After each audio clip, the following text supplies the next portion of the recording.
Halo semua, ketemu lagi di perkuliahan basis data.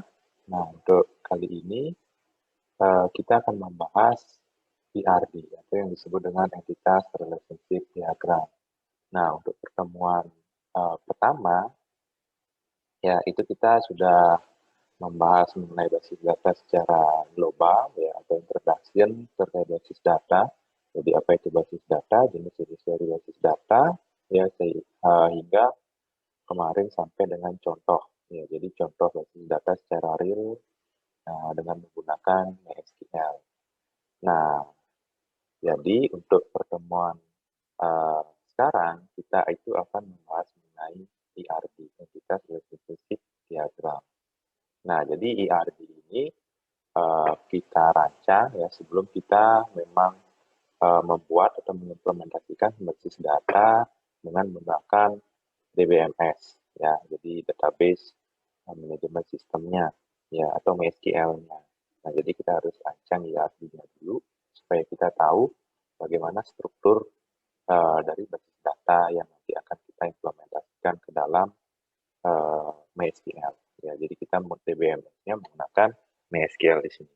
Baik, langsung saja ke materinya. Oke, jadi kita akan membahas mengenai ERD ya. Jadi seperti saya jelaskan tadi, sebelum kita masuk ke implementasi dari basis data itu sendiri, ya dengan menggunakan DBMS atau MySQL atau DBMS yang lainnya, nah kita harus membuat yang namanya entity relationship diagram, ya sehingga kita tahu struktur dari basis data sebuah sistem itu seperti apa. Begitu. Jadi yang pertama konsep model dari ER, ya. Jadi kumpulan konsep ya yang terdiri dari entitas, atribut, dan relationship, ya, serta constraint lainnya yang menggambarkan struktur basis data dan transaksi pada basis data. Nah, jadi kalau kita bicara tentang entitas, ya, jadi entitas itu pasti memiliki atribut, ya. Nah, biasanya entitas itu memiliki relasi dengan entitas lain. Contoh misalnya kalau entitas yang ada di kampus, nah entitas yang ada di kampus apa mahasiswa. Nah, mahasiswa ini pasti memiliki atribut, ya, atributnya apa? Ada nama, NIM, alamat, tanggal lahir, terus prodinya apa, ya, terus jenis kelamin, nah dan lain sebagainya, ya. Nah, biasanya entitas mahasiswa itu memiliki relasi. Nah, relasi dengan entitas yang ada di kampus lainnya, contohnya adalah dosen misalnya. Jadi ada dua entitas dalam kampus, ya, yang saya contohkan. Yang pertama ada mahasiswa dan yang kedua ada dosen. Nah, masing-masing memiliki atribut. Atributnya kemungkinan sama, nah itu bisa jadi. Ya, jadi dari setiap entitas, uh, apakah atributnya sama dengan entitas yang lain, nah itu bisa jadi. Ya, namun uh, pasti ada perbedaan antara entitas dosen misalnya dan entitas mahasiswa. Nah, kalau entitas dosen, atributnya apa? Yang membedakan dengan entitas mahasiswa. Ya, jadi kalau entitas dosen memiliki NIDN atau nomor induk dosen, sedangkan mahasiswa memiliki NIM, ya, atau yang disebut nomor induk mahasiswa. Nah, itu yang membedakan. Nah, apa sih itu entitas ya? Jadi kalau kita bicara tentang entitas itu adalah kumpulan dari objek ya.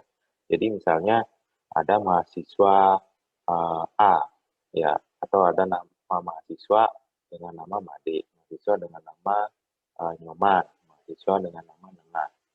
Nah, mahasiswa itu sendiri, mahasiswa Made, Nengah, dan Nyoman itu adalah masing-masing objek ya. Jadi ada objek dengan nama mahasiswa Nyoman, objek dengan nama mahasiswa Made, dan objek dengan nama mahasiswa Nengah. Nah, kalau ini dikumpulkan jadi satu, nah itu disebut sebagai entitas, gitu, ya. Nah, itu yang disebut entitas, jadi kumpulan dari objek. Ya. Nah, kalau atributnya, jadi atribut ini nantinya yang akan membedakan antara di dalam satu entitas, ya, jadi entitas mahasiswa otomatis memiliki atribut. Nah, nanti yang membedakan antara objek satu dengan objek yang lainnya, nah ini adalah atribut. Ya, jadi misalnya entitas mahasiswa memiliki atribut NIM. Nah, atribut ini pasti berbeda dengan mahasiswa yang lain atau objek yang lain. Ya, misalnya Made. itu mahasiswa atau objek MADE itu memiliki atribut NIM. Nah, ini pasti berbeda dengan mahasiswa Nengah atau mahasiswa Waya. Ya. Nah, itu yang membedakan. Kalau nama beda nggak? Nah, nama kemungkinan sama. Ya. Jadi kalau nama lengkap itu kemungkinan sama. Nah, yang membedakan itu disebut dengan istilahnya primary key ya dalam entitas dan di dalam entitas itu memiliki atribut. Nah, skema IRD itu yang pertama kali dibuat oleh yang namanya Charles Beckman ya. Jadi pada tahun 1960-an, selanjutnya dikembangkan oleh Chen ya. Nah, ini tadi entitas, objek dalam bentuk fisik maupun konsep yang dapat dibedakan dengan objek lain. Ya, contohnya entitas mahasiswa, buku, entitas mata kuliah. Nah, entitas itu tidak hanya yang berbentuk fisik saja, teman-teman, namun juga ada yang berbentuk konsep. Contohnya apa? Mata kuliah. Nah, kalau kita lihat secara kasat mata itu nggak bisa mata kuliahnya. Sehingga itu disebut dengan objek yang entitas konsep gitu. Nah, selanjutnya atribut ya, jadi karakteristik atau properti dari suatu entitas ya. Jadi ini yang membedakan nanti objek di masing-masing entitas itu antara objek satu dengan objek lainnya di entitas yang sama. Ya, jadi contohnya mahasiswa ya memiliki NIM atau NPM, ada nama, alamat, kota dan tanggal lahir dan juga nomor telepon ya. Nah, contohnya seperti ini. Ya, jadi penggambaran dari sebuah entitas dan mahasiswa. Ya, jadi ini adalah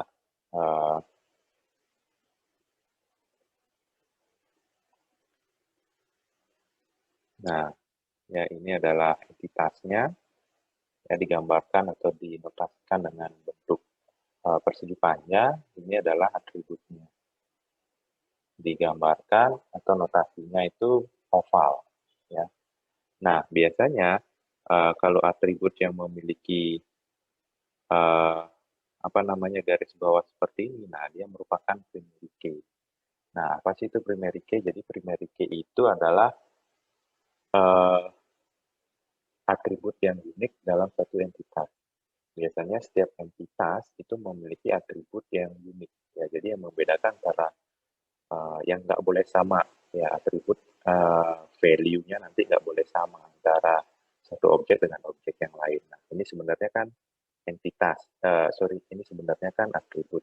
Nah, di dalam atribut nanti ini terdapat value, ya. Jadi terdapat value, misalnya nick-nya berapa, 02, 01. Nah, ini antara objek satu dengan objek yang lainnya dalam satu entitas itu nggak boleh sama. Kalau nama boleh sama, kalau alamat kemungkinan sama karena dia misalnya satu tempat kos ya atau kakak adik ya kuliah yang di Primakara sehingga sama alamatnya ataupun kotanya tanggal lahirnya juga kemungkinan sama. Nah, nomor teleponnya seharusnya berbeda ya begitu. Nah, kalau nomor telepon ini tidak perlu kita jadikan primary key ya. Nah, itu yang disebut dengan atribut ya yang ada pada entitas. Nah, model IR ini terdiri dari 3 konsep dasar ya. Jadi ada entitas, nah ada relasinya. Jadi setiap entitas itu pasti berelasi dengan entitas yang lain dalam sebuah sistem karena kalau tidak berelasi seharusnya dia tidak ada di dalam sistem tersebut. Selanjutnya ada atribut ya. Nah, relationship ini adalah hubungan yang terjadi antara satu entitas atau lebih ya. Jadi tidak hanya mahasiswa ke dosen. Jadi mahasiswa bisa lebih ya. Jadi mahasiswa ke dosen atau mahasiswa ke staf atau mahasiswa dengan mata kuliah. Nah, contohnya seperti ini. Relationship menggambarkan mahasiswa mengambil mata kuliah.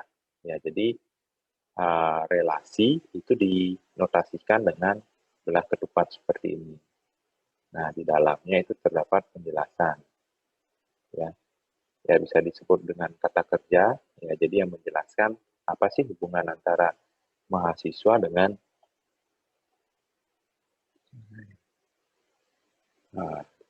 mata kuliah begitu Ya, jadi mahasiswa mengambil mata kuliah. Nah, kalau yang M, ya, yang M ini itu disebut dengan M dan N ini kardinalitas. Ya, jadi many to many. Itu.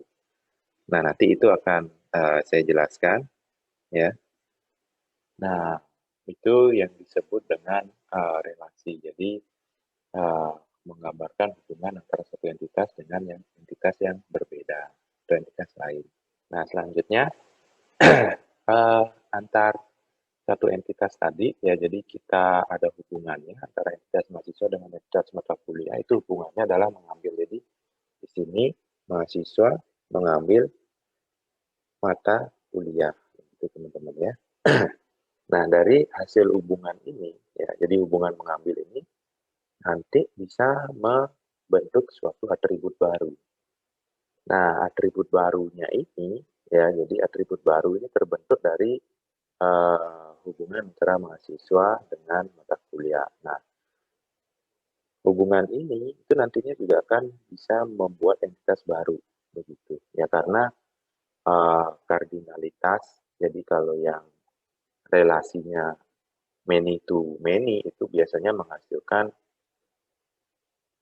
namanya entitas baru. Nah, selanjutnya ini ya jadi contohnya.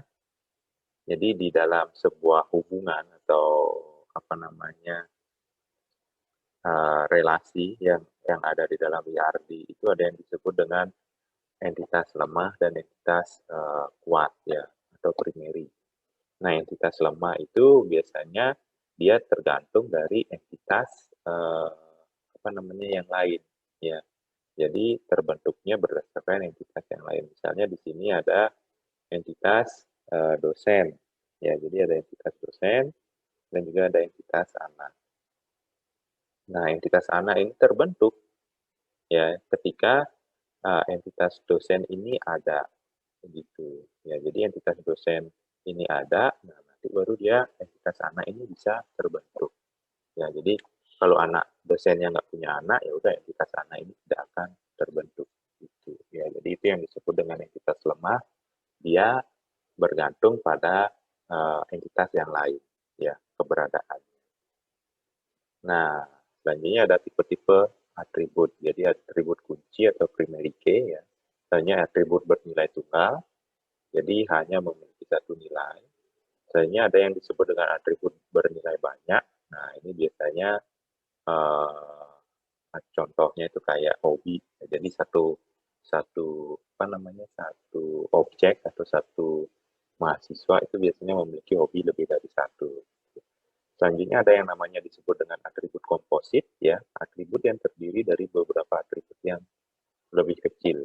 Ya, nanti saya jelaskan. Nah, terus yang kelima ada yang disebut dengan atribut derivatif, ya, atau yang atribut yang diperoleh dari atribut lain. Nah, contohnya seperti ini. Jadi di sini ada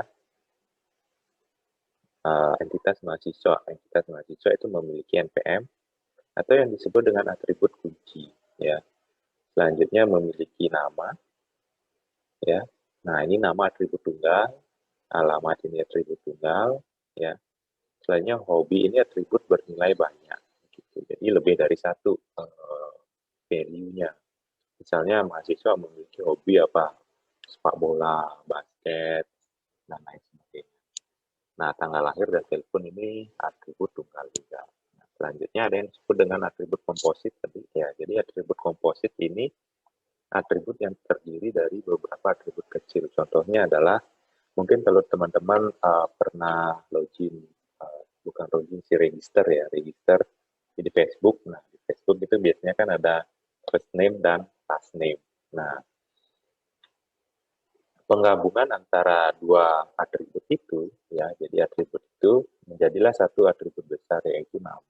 Nah, ini yang disebut dengan atribut komposit. Jadi nama ini itu terbentuk dari tiga atribut kecil, yaitu atribut nama depan, nama tengah, dan nama belakang. Gitu. Nah, ini sebenarnya tergantung pada kasusnya. Jadi kalau kasusnya memang seperti ini, ya ditulisnya atau kita rancang IRD-nya seperti ini. Ya, selanjutnya ada atribut derivatif, jadi atribut yang bergantung pada atribut yang lain. Ya, contohnya ini, ya, umur contohnya. Jadi contohnya umur. Nah, umur ini dia bergantung dengan tanggal lahir. Jadi di mahasiswa ketika kita menginput data itu bukan umur yang kita input, tapi tanggal lahir. Kenapa? Karena kalau kita input umur, nah itu akan susah untuk kita merubah umurnya. Jadi harus diupdate lagi dan lain. Sehingga itu memerlukan effort banyak ya. Tapi kalau tanggal lahir, tinggal kita cek aja sekarang tahun berapa. Nah, jadi otomatis kita sudah tahu umurnya berapa. Gitu, ya. Kalau kita nggak tahu tanggal lahirnya, hanya umurnya saja yang ditulis. Nah, kemungkinan itu akan terjadi kesalahan juga bisa. Ya. Nah, itu atribut ya. Jadi tadi ada beberapa jenis atribut, ada 5 ya teman-teman. Nah, ini jangan sampai lupa. Nah, ini sebenarnya nggak selalu digunakan ya, tergantung kasus yang teman-teman ambil. Selanjutnya ada derajat relationship ya. Jadi jumlah entitas yang saling berhubungan dalam satu relationship. Nah, yang pertama ada unary ya. Jadi atau relationship yang hanya berhubungan dengan entitasnya itu saja. Jadi entitas itu hanya berhubungan dengan entitas itu. Contohnya apa? Dosen. Jadi entitas dosen itu memiliki koordinator atau ada yang mengkoordinir dosen. Jadi satu dosen itu memiliki satu dosen koordinator. Nah, sehingga dosen tersebut ya berelasi ya dengan dosennya yang itu sendiri, entitasnya itu juga. Ya. Contoh lain apa? Misalnya contohnya kalau contoh lain manusia deh. Ya. Jadi manusia itu memiliki hubungan dengan manusia. Nah itu kan sudah pasti ya.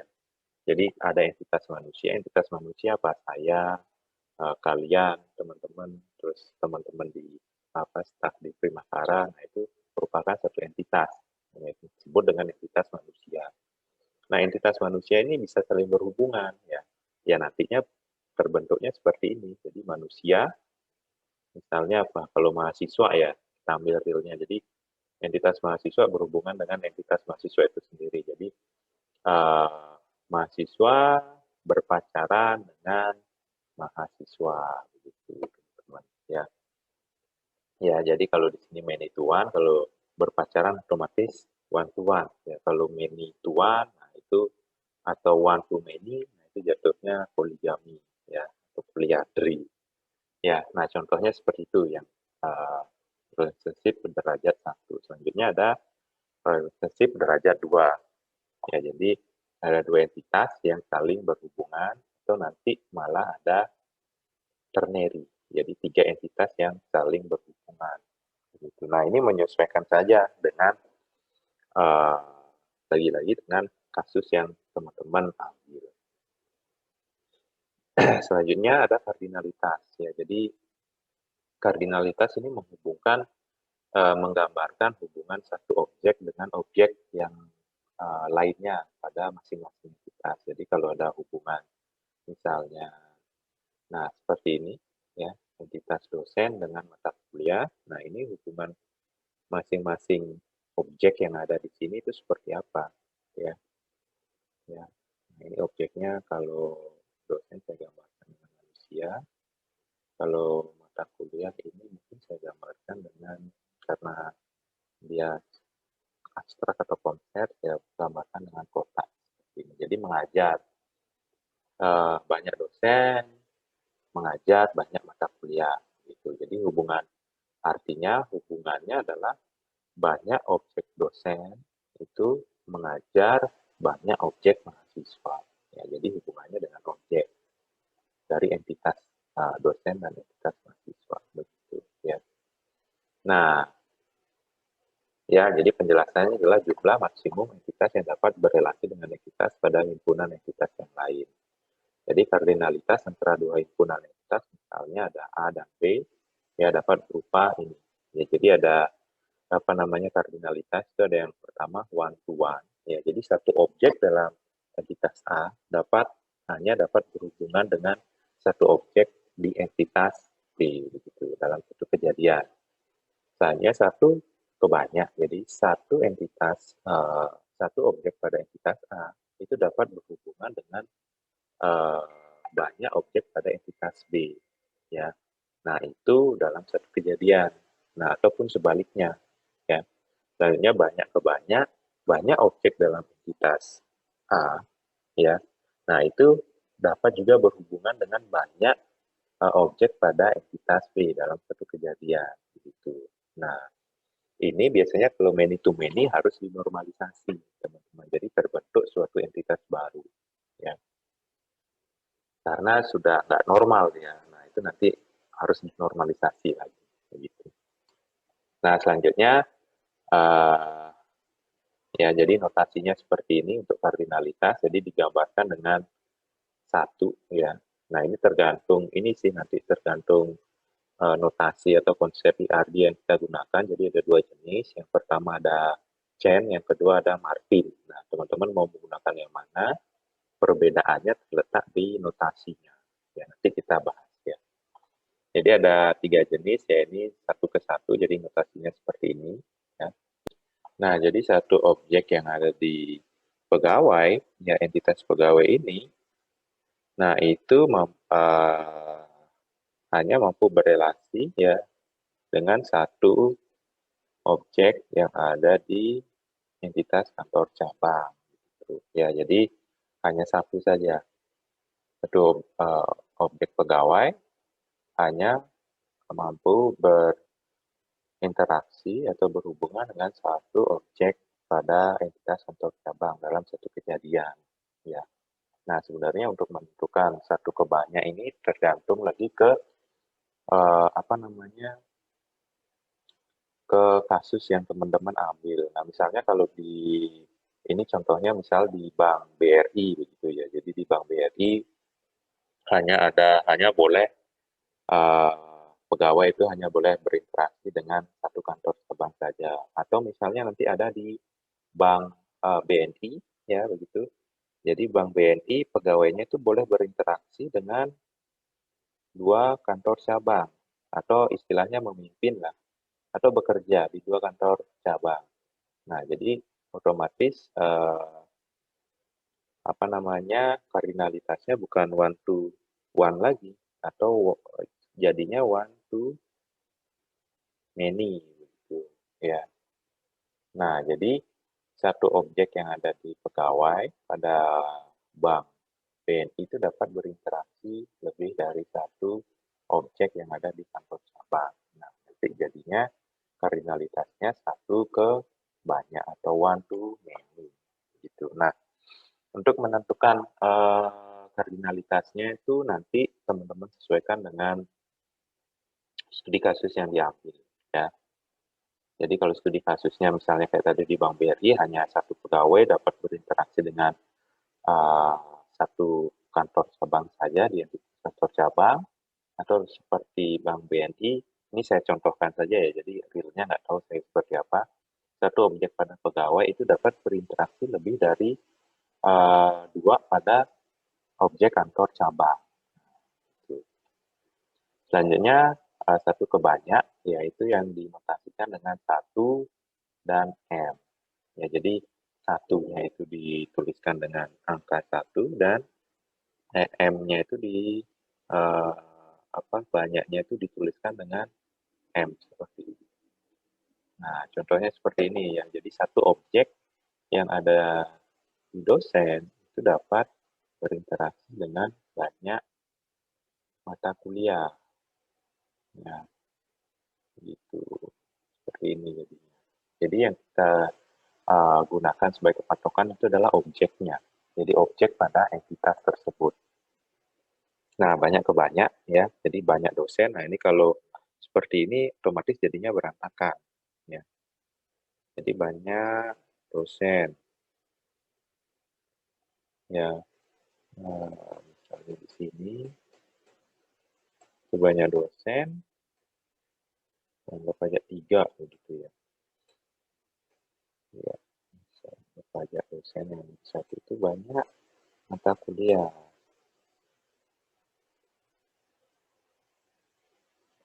Nah, jadi kalau penggambarannya satu objek bisa banyak, nah seperti ini jadinya. Nah, otomatis ini biasanya nggak beraturan, ya. Nah, itu. Nah, ini sehingga nantinya perlu dinormalisasi, teman-teman. Nah, itu ya. Jadi penggambarannya seperti itu. Jadi satu objek atau banyak objek yang ada di dosen itu dapat berinteraksi dengan banyak mata kuliah dalam satu kejadian, ya, atau mengajar. Nah, selanjutnya, jadi ada yang disebut dengan partisipan entitas, ya. Jadi partisipasi suatu entitas dapat dua tipe. Yang pertama total, ya, di mana keberadaan entitas tersebut bergantung pada hubungan dengan entitas lainnya.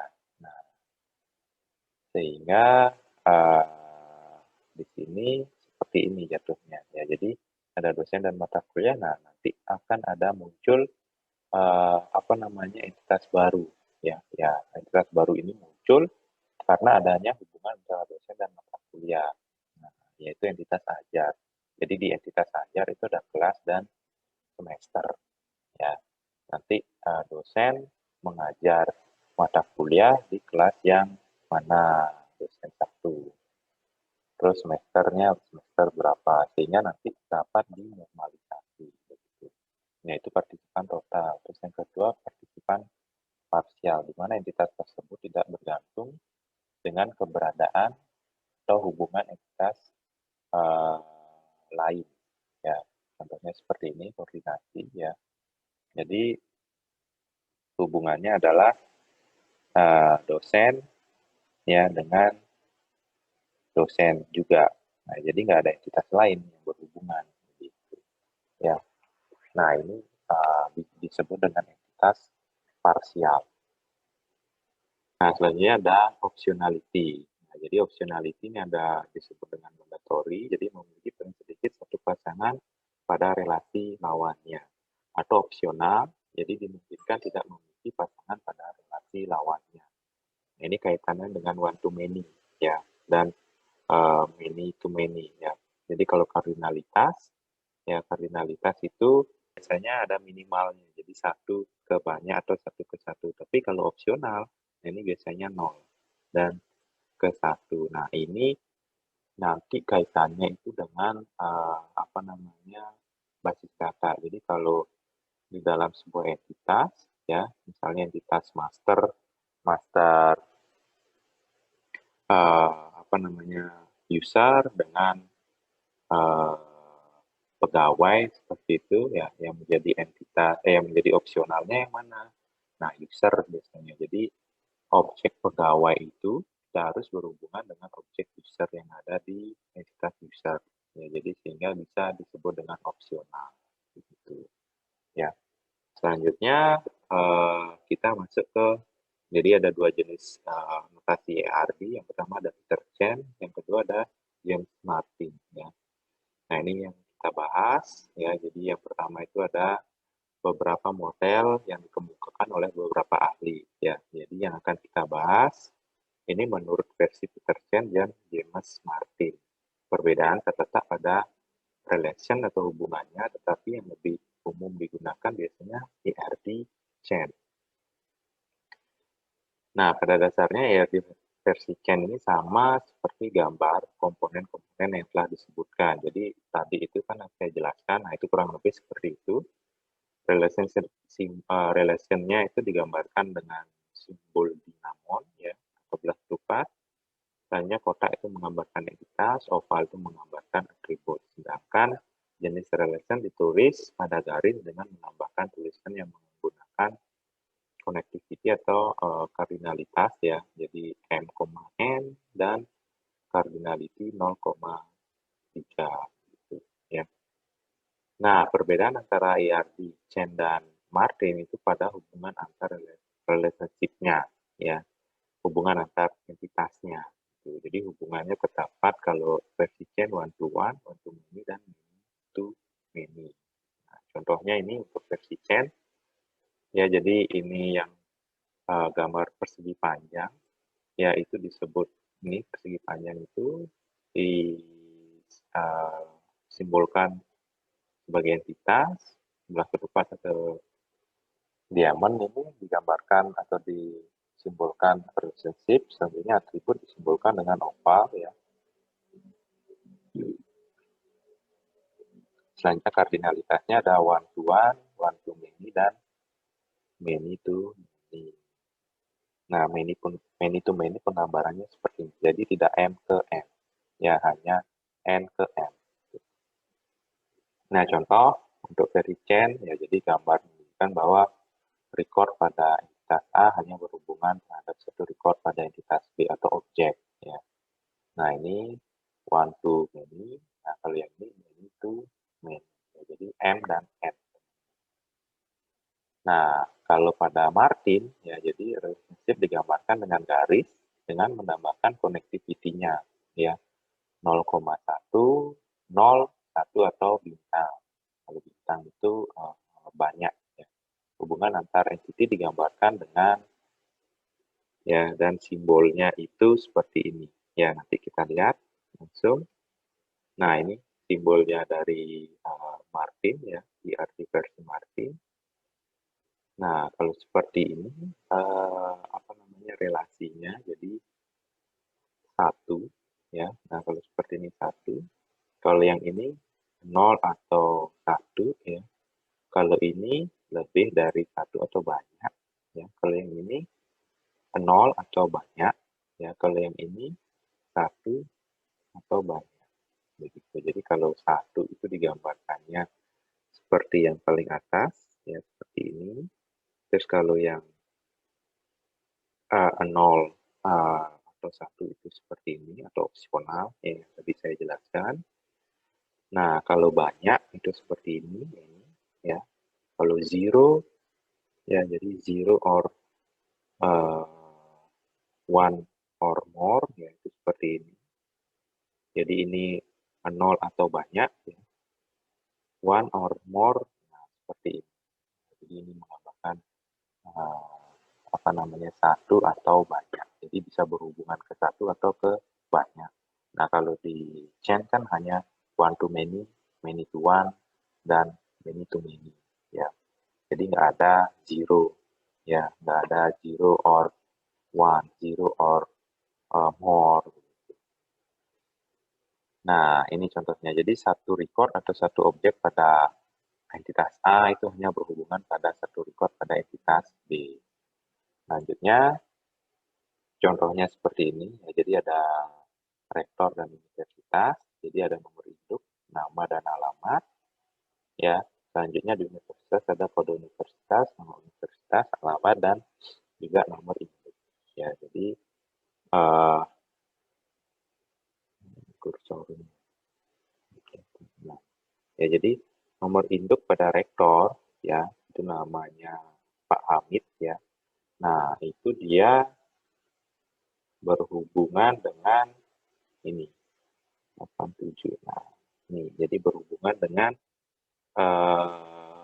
entitas universitas ya hanya ada satu ya. Selanjutnya Pak Umar itu dengan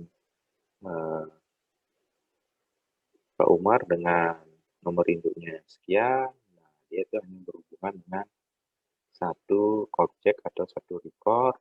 Pak Sofian juga sama berhubungan dengan satu record atau satu objek pada universitas. Jadi ada Universitas Guna Nusantara, Budi Dharma, dan Bina Luhur. Ya, jadi masing-masing apa namanya satu rektor hanya berhubungan dengan satu universitas saja. Gitu.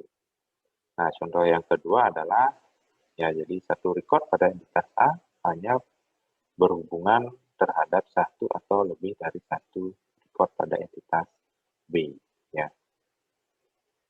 Nah, contohnya seperti ini ya. Nah, jadi kode pelanggan ya P001, P002 dan P003.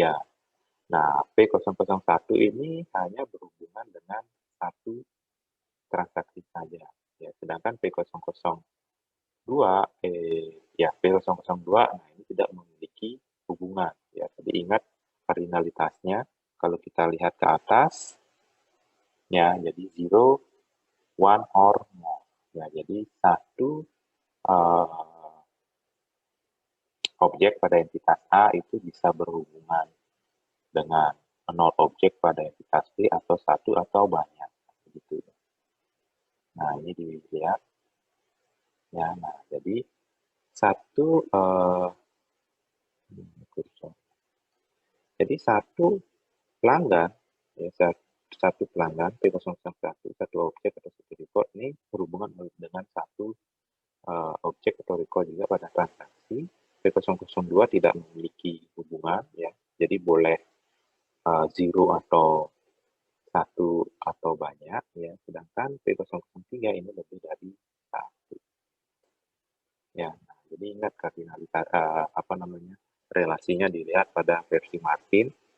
Nah, kalau kita lihat 0, 1, or more. Ya. Nah, selanjutnya ini, satu record pada identitas A pasti berhubungan dengan satu atau lebih record pada entitas B. Ya, jadi satu objek pada entitas A itu berhubungan paling tidak satu, ya, atau lebih pada entitas B. Nah, contohnya seperti ini. Jadi ada dosen mengajar, ada entitas dosen dan entitas pengajar, ya, atau jadwal. Jadi satu entitas, ya, pada dosen atau satu objek pada entitas dosen, ya, ini Pak Hamid, ya, itu memiliki relasi satu, ya. Terus selanjutnya Pak Umar memiliki relasi lebih dari satu. Nah, Pak Sofyan memiliki relasi satu. Nah, jadi setiap dosen ini dia memiliki entitas dosen ini memiliki relasi ke entitas mengajar, gitu, ya, yang disebutkan dengan satu ke ya. Nah, seperti itu, ya. Jadi satu objek pada entitas dosen paling tidak berhubungan dengan satu objek pada entitas mengajar atau lebih dari satu objek. Nah, selanjutnya ini contoh 4, jadi satu objek atau record pada entitas A berhubungan terhadap satu record pada entitas B atau tidak berhubungan. Jadi hanya satu atau tidak, ya. Kalau di versi Chen one to one, ya. Nah, ini jadi Hasan ada apa namanya, entitas laki dan entitas nikah. Jadi Hasan KTPN 45. Nah, ini ada Hasmi, ada Leman, ada Marta, nggak ada. Ya, jadi tidak boleh poligami. Nah, kalau yang seperti ini nggak boleh poligami karena hanya boleh satu atau tidak berhubungan atau tidak memiliki objek tersebut di entitas A tidak memiliki hubungan dengan objek entitas B. Nah, selanjutnya ada contoh kasus. Jadi contoh kasusnya ini adalah sebuah puskesmas, ya. Jadi memiliki beberapa dokter, baik dokter umum maupun dokter spesialis. Nah, masing-masing dokter menangani banyak pasien. Ya, jadi sebelum diperiksa oleh dokter, pasien harus mendaftar ke bagian administrasi. Nah, nanti ini bisa teman-teman baca, ya. Nah, dari contoh kasus ini, ya, jadi langkah pertamanya adalah menentukan entitas dulu. Ya, jadi apa saja entitasnya? Jadi ada entitas yang pertama itu adalah entitas pasien, ya. Jadi entitas pasien itu memiliki atribut seperti ini, misalnya entitas administrator, nah, memiliki atribut ini. Kemudian ada entitas apotek, ya, atributnya seperti ini, ya. Entitas dokter atributnya seperti ini. Jadi tentukan dulu. Kalau kita menemukan kasus, itu kita tentukan dulu entitasnya apa, baru selanjutnya kita mapping entitasnya. Jadi entitas pasien kita buatkan matriks seperti ini, ya. Ya. Nah, ini berhubungan dengan entitas mana saja, ya. gitu. Jadi hubungannya ditulis di kotak ini. Ya, jadi kita buatkan matriks misalnya pasien. Pasien berhubungan dengan apa? Administrator. Ya, itu ininya apa? Apa namanya? Hubungannya apa? Mendaftar, dokter diperiksa, apotek mengambil, administrator melayani dan menyerahkan. Nah, dokter memeriksa, menyimpan data dan memberi resep. Nah, dengan seperti ini nanti kita akan mudah untuk membuat diagramnya. Jadi contoh diagramnya seperti ini. Ya, apotek mengambil mengambil ke ya jadi pasien mengambil ke apotek ya, terus pasien mendaftar ke administrator, pasien diperiksa oleh dokter, ya dokter memeriksa pasien, administrator memberikan data ke dokter, data pasien, dokter memberi resep ke apotek, pasien mengambil ke apotek. Nah selanjutnya baru kita tentukan kardinalitasnya ya, karena ini pakai chain. Jadi banyak pasien mengambil obat ke satu apotek ya. Selanjutnya banyak pasien mendaftar ke satu administrasi ya. Selanjutnya banyak administrasi itu memberikan data ke banyak dokter begitu. Kayaknya banyak dokter memeriksa banyak pasien begitu ya. Misalnya dokter banyak dokter memberikan resep ke apotek ya. Nah, ini tergantung sebenarnya kasusnya seperti apa. Nah, kalau dalam klinik itu atau puskesmas itu dokternya ada banyak, nah itu boleh many to uh, many untuk memeriksa pasien. Tapi kalau dokternya hanya satu, nah itu ya nggak bisa ya. Jadi one to many atau rule-nya seperti apa di rumah sakit itu. Jadi banyak dokter boleh nggak memeriksa satu pasien gitu. Ya. Nah itu jadi itu harus apa namanya teman-teman tentukan sesuai dengan kasusnya yang ada di masing-masing uh, tempat. Ya, jadi apakah kalau di sini dokternya many, apakah harus many? Ya, nah ini bebas sih. Dan jadi kalau misalnya apa namanya di sini hanya satu dokter yang boleh memberikan resep ke apotek, sudah berarti di sini kardinalitasnya one to one. Nah, kalau yang lainnya many to many. Ya, itu contohnya seperti administrator ini. Jadi kan nggak melulu harus many. Ya, jadi dia bisa one, bisa many. Gitu. Terus juga kalau pasien ini many to many, ya, nah itu atau nanti bisa berubah. Jadi banyak dokter bisa memeriksa satu pasien dalam kejadian. Nah, itu, ya itu bisa juga seperti itu. Ya, jadi ke klinik bedah, terus selanjutnya ke klinik tulang. Ya, nah, itu jadinya satu banyak dokter memeriksa satu pasien.